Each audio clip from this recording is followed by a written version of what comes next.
ತಾಯಿಯ ಬವಣೆ ಎಷ್ಟು ಜನಕ್ಕೆ ಅರ್ಥ ಆದೀತು. ಒಂದು ತಾಯಿಯ ಕಣ್ಣೀರು, ಅದರ ಹಿಂದಿನ ಆ ನೋವು ಎಷ್ಟು ಮಕ್ಕಳಿಗೆ ಅರ್ಥ ಆಗುತ್ತೆ. 10 ತಿಂಗಳು ಅವಳ ಹೊಟ್ಟೆಯಲ್ಲಿ ಹೊರುವ ಆ ತಾಯಿ ಎಷ್ಟು ಕನಸುಗಳನ್ನು ಕಟ್ಟಿಕೊಂಡು ಆ ಮಗುವನ್ನು ಈ ಪ್ರಪಂಚಕ್ಕೆ ತರ್ತಾಳೆ.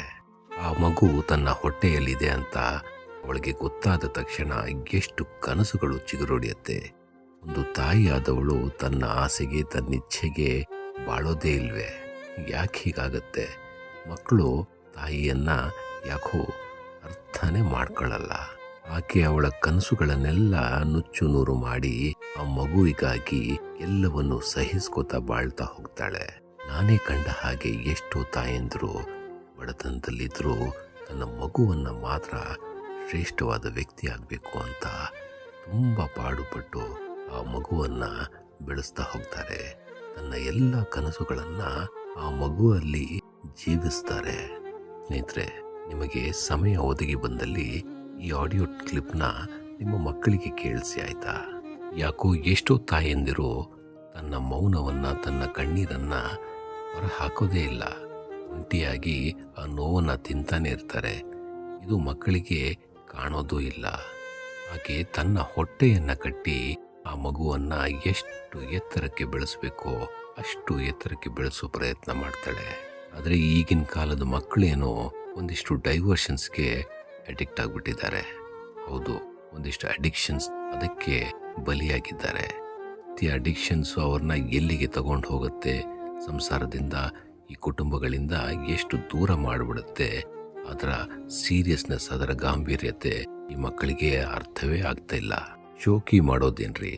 ಒಂದು ದಿನದ ಶೋಕಿ ಜೀವನವನ್ನೇ ಹಾಳು ಮಾಡಿಬಿಡುತ್ತೆ. ಅದನ್ನ ಈ ಮಕ್ಕಳು ಯಾಕೋ ಅರ್ಥನೇ ಮಾಡ್ಕೋತಾ ಇಲ್ಲ. ತಾಯಿ ತಂದೆ ಎಷ್ಟು ಕಷ್ಟಪಟ್ಟು ಸಾಕಿರ್ತಾರೆ ಅನ್ನೋದು ಅವರ ಮನಸ್ಸಿಗೆ ಬರೋದೇ ಇಲ್ವಾ?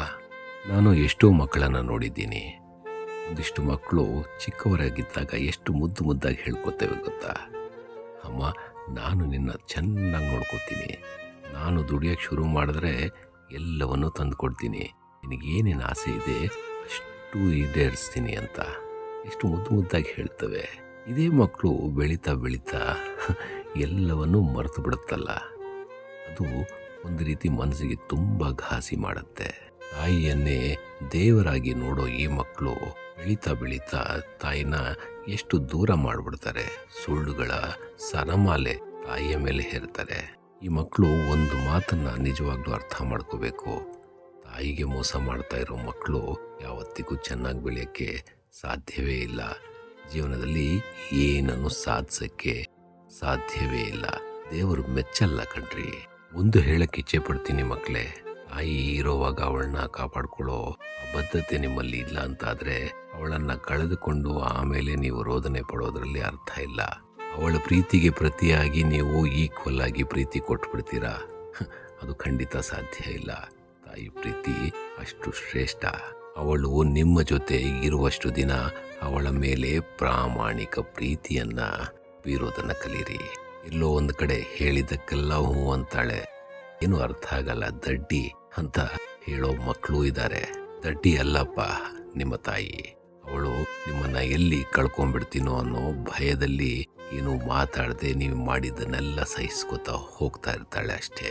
ತಾಯಿಯನ್ನ, ಅವಳ ಭಾವನೆಗಳನ್ನ, ಅವಳ ಮನಸ್ಸನ್ನ, ಅವಳ ಕಣ್ಣೀರನ್ನ ಅರ್ಥ ಮಾಡಿಕೊಳ್ಳದಿರೋ ಮಕ್ಕಳು ಇದ್ರೂ ಸತ್ತ ಹಾಗೆ. ಇದನ್ನ ಅರ್ಥ ಮಾಡ್ಕೋಬೇಕು ನಮ್ಮ ಮಕ್ಕಳು. ಜೀವನದ ಒಂದು ಹಂತಕ್ಕೆ ಬರ್ತಿರಲ್ಲ, ಆವಾಗ ನಿಮಗೆ ಗೊತ್ತಾಗುತ್ತೆ ತಾಯಿಯ ಮಹಿಮೆ ಏನು ಅಂತ.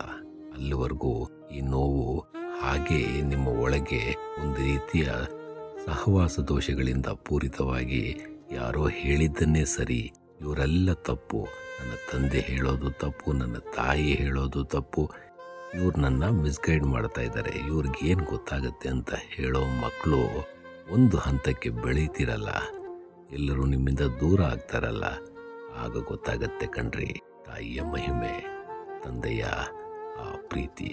But that really happens in the last course of life. ಆ ಸಮಯದಲ್ಲಿ ನಿಮಗೆ ಇದೆಲ್ಲ ಅರ್ಥ ಆಗೋಷ್ಟರಲ್ಲಿ ಅವರು ನಿಮ್ಮ ಮುಂದೆ ಇರಲ್ಲ, ನಿಮ್ಮ ಕಣ್ಣು ಮುಂದೆ ಇರಲ್ಲ. ಇರುವಾಗಲೇ ಅವ್ರನ್ನ ಪ್ರೀತಿಸಿ, ಅವ್ರನ್ನ ಗೌರವಿಸಿ, ಅವರ ಮಾತಿಗೆ ಬೆಲೆ ಕೊಡಿ. ಯೋಚನೆ ಮಾಡಿ.